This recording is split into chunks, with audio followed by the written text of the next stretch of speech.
పెద్దకోటరు, మండల్ చిన్నకోడు, జిల్లా సిద్దిపేట. అయితే యూట్యూబ్లో చూశాను.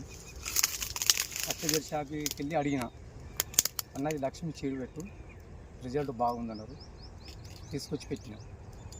మనకు మినిమం వచ్చేసి ఇప్పుడు ఒక క్వింటల్ అటు ఇటు 38-40 క్వింటల్ దాకా వెళ్ళే అవకాశం ఉంది నాకు. చేను కూడా బాగానే ఉంది, పురుగు కూడా తట్టుకున్నది. ఒక్కసారి గోళీలు వేసిన పురుగు అక్కడికే కంట్రోల్ అయిపోయింది.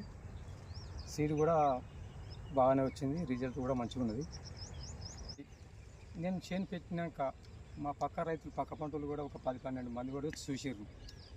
అరే తమ్ముడు ఏం సీడ్ రా, చేను బాగానే వచ్చింది అంటే, అన్న నేను లక్ష్మి సీడ్ పెట్టిందే అంటే, అరే మరి మాకు చెప్పవారా అంటే, మీరు మొట్టమొదలు పెట్టారు కదా, సరే తీగ మరి నెక్స్ట్ చూద్దామంటే వర్షాకాలం కూడా వాళ్ళు పెట్టాను ముందుకు వస్తారు.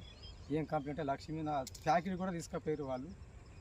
ప్యాకెట్ కూడా తీసుకుపోయి ఇంట్లో పెట్టుకుని అదే తీసుకొచ్చుకుంటాను. వర్షాకాలం ఖచ్చితంగా ఒక 10-12 రైతులను పక్క పంటలు అందరం పెట్టడానికి అవకాశం